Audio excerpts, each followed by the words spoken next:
After leaving Stanley Reef, we brought no regrets back to Brisbane for the coming summer cyclone season. We didn't film very much of this trip as we were essentially retracing our same path back and we travelled fairly quickly. We have been editing and finalising our last few videos, and now we have caught up, we can let everyone know our plans for our next trip.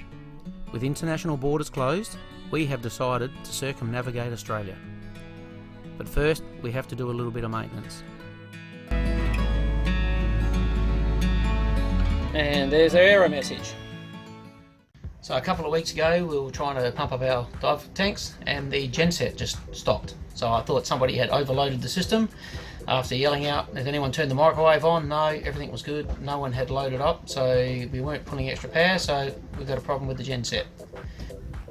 We've just got the impeller off the genset and I brought it back and we've disassembled it. So this is why our genset's been overheating.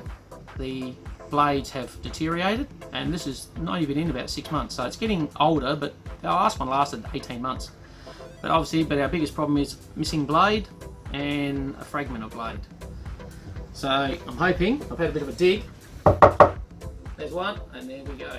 Clean this up, clean the surface up, and we have our spare part, we can reassemble it. That little trap bit here, I'm believing maybe a little filter. So that's a very good design, if that's what they've done. So they're planning on the fact that it is too. So it has a little filter that screws in, so that any debris coming through the water pickup is caught in the secondary filter and won't pass through to the engine. That's a great design. So we'll clean that up and we'll be good to go. Okay, so we're ready to go. We have our new impeller, lubricant and gasket. Just to make sure it doesn't get too hot before the thing starts. And I'm never sure which way it goes, but it will straighten itself out as soon as it's operating. There it goes. Now it's in. Just add the rest of the lubricant. So when it fires up, it won't get caught anywhere. And gasket. Our plate, which I've just cleaned up. And we'll just do those bolts up.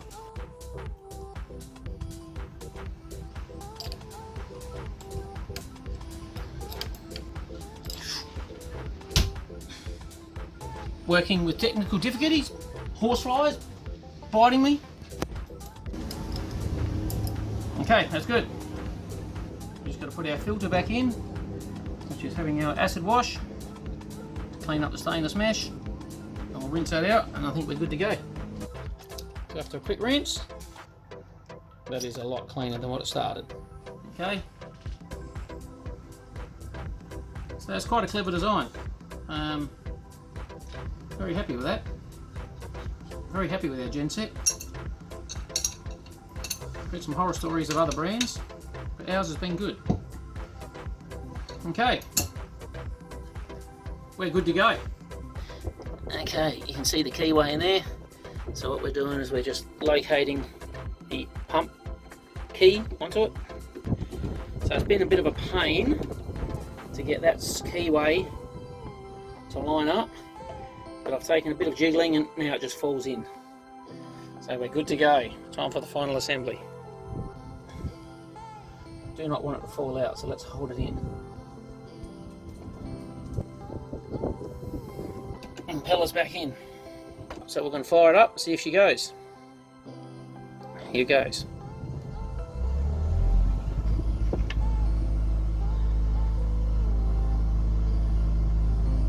And there's our error message. So it's not very descriptive, and it's not telling us a lot. But I suspect we have air in the line at the moment, we just got to bleed that out. So we'll try it again. We've got back from the manufacturer, and the problem with our genset is not the impeller, although that wasn't good. It's our exit water temperature sensor. This was failing and there's a common wire sensor only, so we're going to go up the front now, swap it over, and hopefully this is going to fix the genset and we can get back to running it. So on our genset, here's the sensor that was on here. Obviously our sensor screws in to the exhaust water, that's after the mixer, and we have our water going through, sensor wire, To test for a fault on the Paguro, you disconnect the wire off the sensor that you think's faulty, and if it runs, then that is the faulty sensor. So when we disconnected it off of this one, it stopped. Hopefully now we'll put this all back together and she's going to be fixed. The anode, which is a very tricky one, took a while to find the parts. It's underneath under here. So we've changed that, we've just kicked it over, and 100% success. We have a genset back. What's happening? This is going if I can. It is useless. I even have a foam block to help defrost. So no, it's not a cocaine block. No, it's useless. So what's the problem with it? it takes up a huge amount of space. And what's the problem with it? And it freezes over, so it's constantly having to defrost. And it drives us crazy. And our fridge isn't 100% cooled in all areas. So we are hoping to take that out and put a cooling plate at the back. Yes, so this whole unit, the cooling plate, is actually, we'll actually take the tray out, pull the tray out. This tray here. So this is the drip tray, and the cooling plate is actually the things here, and that ices over to the point that even all down the side here, that becomes full of ice right out to about halfway, and it's just useless. And we've lost 20, this feels like 20% of our fridge. Yeah. So we'll be getting that back. Okay, so we've just come back from the fridge mechanic, and after a bit of debating over what we're going to do, we decided to get a whole new fridge. This way we get no internal freezer section, so I have the whole use of the fridge. So we've gone with a Vitrifrigo 130 litre, so it's the same capacity as the Isotherm. However, no freezer compartment here, and the compressor is not mounted inside, it's actually external. Now what we've also done is we've just fitted a little fan fridge to circulate air to get things a bit better, but we have a lot more room. Heaps of space. Someone is a very happy chappy. Very happy. So a lot more to store while we travel around Australia this year. One thing that we were notified about is the problem is our seals in this corner down here in the fridge had rusted out and caused a rusty lump, of course, and broke the fridge seal from here, which was then letting in more air and moisture, which then froze up the freezer more, which then made, when we defrost, water run down. Now the Vitrifrigo is the same. This is a steel frame, but what we were told to do is put a little bead of silicone along this edge all the way around on the bottom here and up a bit, so when you're defrosting and water runs out through the corner, it doesn't rust out the steel frame of your fridge. So if you've got a new one or the seals aren't broken yet, put a silicone bead and give it more life. Alright, this is our freezer. It goes from from this end right back to through here. Now, one thing that does bother me with this is food always falls through and we end up having crumbs and mould growing around here. So we came up with a silicone mat which fits nicely over. Not the most attractive looking to add to the boat, but it creates a clean seal. Plus I can open and shut it without any drums. Yes, so it's a perfect seal. It drops down, it gives a bit more airtight seal as well. We've only got the gap at the front now. No crumbs, extra seal. So one of the things I've installed is I put a little digital gauge on the front here, and as we can see, 9.7. This was sitting at 0 or just above with things thawing. So our little fan down here, pulling the cold up from the bottom and keeping it circulating, is certainly working a treat. I think we'll clip that wire up and make it permanent. We made the air circulation system with some 15mm pipe, 3 90-degree elbows, an easy fit 3-way connector, and a 3D printed funnel I created with a square top to mount the small fan. Small holes were then drilled along the 2 lengths of pipe below the cooling plates, which draw in the cool air and circulates it around the freezer. Yep.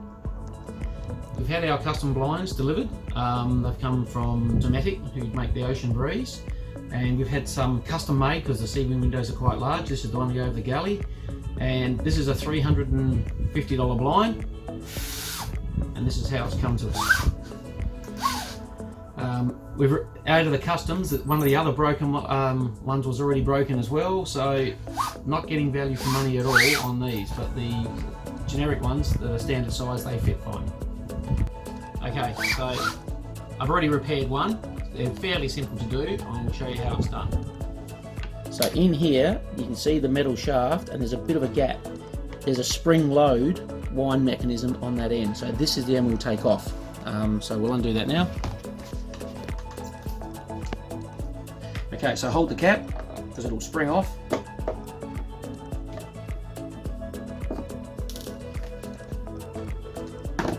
And now I'll just pop this to the end here and you'll see how it's held together. And there's our spring load. And all it needs is to be wound up tighter. So it slots into the end. One of these caps was a bit chewed out on our last one, but this one looks okay. So we merely wind that up. We've got a little bit of tension. A little bit more. And that should be enough, hopefully. We'll just put one screw in and test it.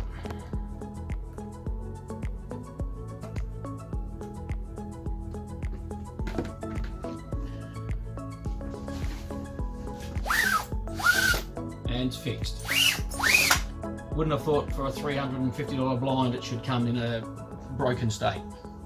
Well, it's not broken, it just hasn't been completed correctly. They could have given me the parts for $50 and I could have put it together a lot easier. So yes, if your blinds are drooping, very easy to retension.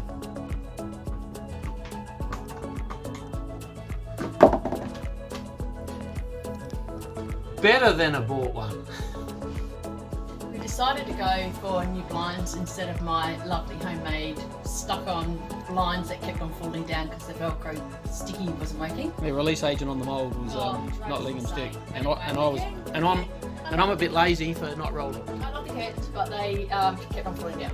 So we came out with these ones, which So Dometic Ocean Breeze. just clip down, nice sealed, keeps keeps a lot of the heat out. And it's mainly the heat that is the problem. Sometimes the marinas for a bit of privacy, but basically the heat. And they just so easy, just roll back up.